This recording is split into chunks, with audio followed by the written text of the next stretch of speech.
Oh, also, before we keep going, this is a fun thought experiment that I text Trace and our group chat. Is after the Dodgers sign Yamamoto and on top of the Shohei Ohtani deal, and you can throw in Glasnow, but we'll just keep it Yamamoto and Ohtani, which clears $1 billion. Do we think that the Cincinnati Reds, and I'm not saying that, I'm saying this more not to like troll the Cincinnati Reds, but more of what is Major League Baseball gotten into, the state of baseball. Do we think that the Cincinnati Reds have spent $1 billion on free agents in their franchise's history? I'm not talking extensions. I'm talking bringing guys in. So like the Joey Votto $250 million deal, that's out. But like King Griffey Jr.'s $119 million deal. That's on the table. I looked it up last night. If you take in this year, Mike Moustakas, every free agent signing that Nick Krall has made, it equals out to about $250 million. That's 6 years of being the GM, and it's only 1/4 of what the Dodgers just committed to 2 players. So that's crazy. Do you know when the baseball CBA is? It's in a couple of years. So we still have another couple years of this nonsense? I mean, not that it's going to change, but there will never – I have a hard – the only way that there will ever be a salary cap in the league, in Major League Baseball, is if the players realize that it's damaging for the sport. Like they would be accepting that they're going to make less money.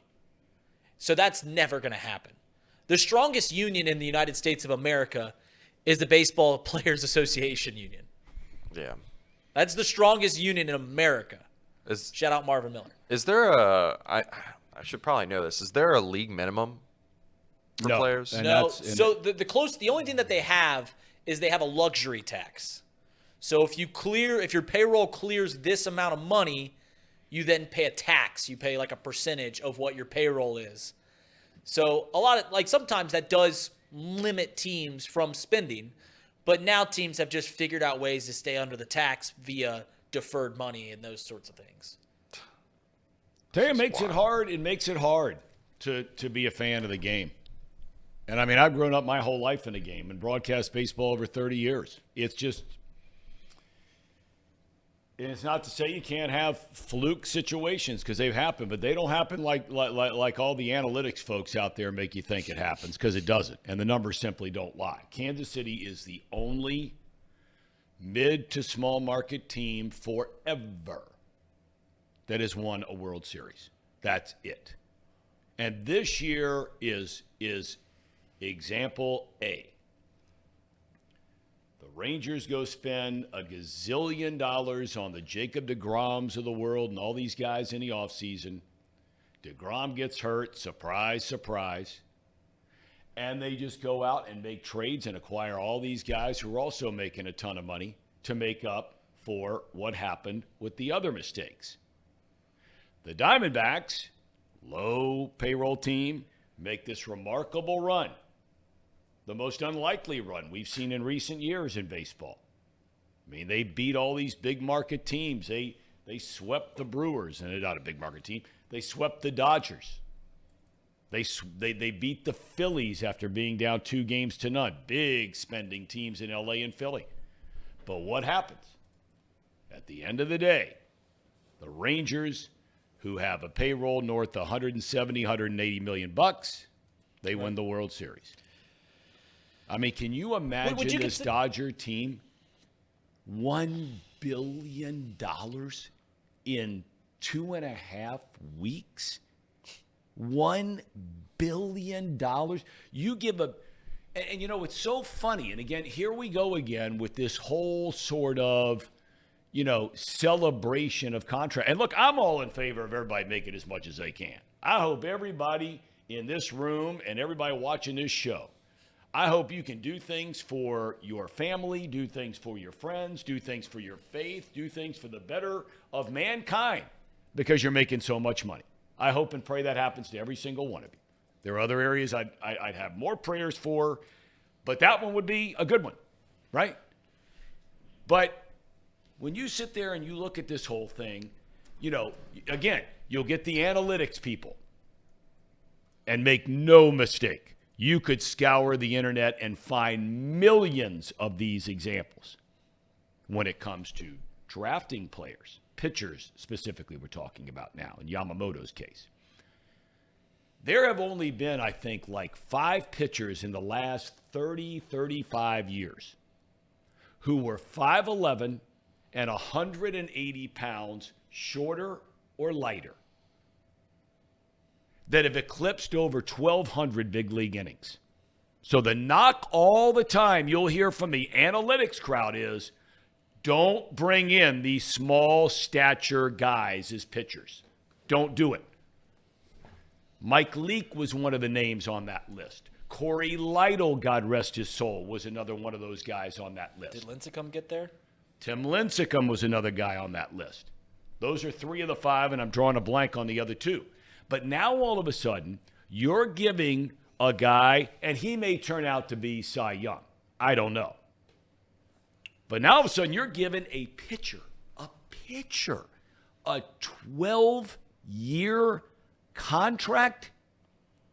And the thing that just boggles my mind more than anything is how these agents get these teams to say, okay, we're going to commit 12 years and $325 million. And really that's $375 million because I mentioned earlier you had to pay $50 million to the team just so you could bring him from Japan to the United States. It's like a tariff, right?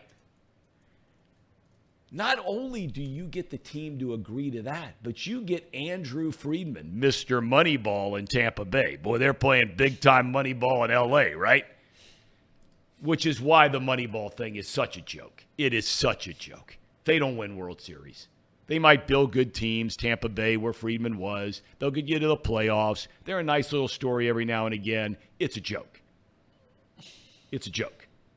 The big money spending teams are winning World Series. Doesn't mean you're going to get to the playoffs every year. Look at the Mets and Yankees this year. There's no guarantee of that. But let's all be honest about it here. You would take your chances. If you're the fan of a team, you'd rather have their payroll at $215 million than you would at $100 million. We can all agree on that.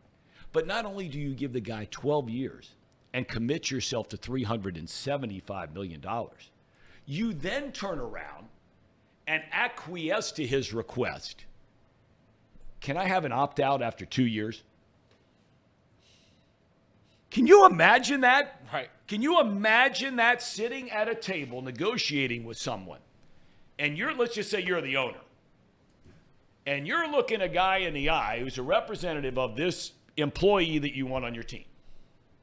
And you say, you know what, I am willing to commit 12 years, $325 million to you. And then having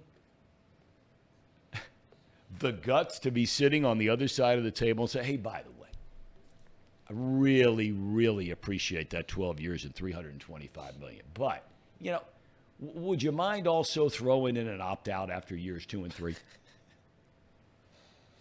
Could you imagine that? They have all the power in the world, don't they? These players. It's unbelievable. It's not just the power of the players.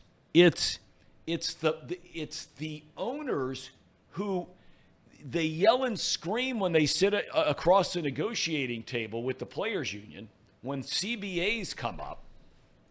Yet they're the ones that shoot themselves in the foot by doing stuff like this. Right. What would happen if the owner were to say to the agent, hey, we're going to commit 12 years, $325 million, but you know what I need from you since I'm giving you that?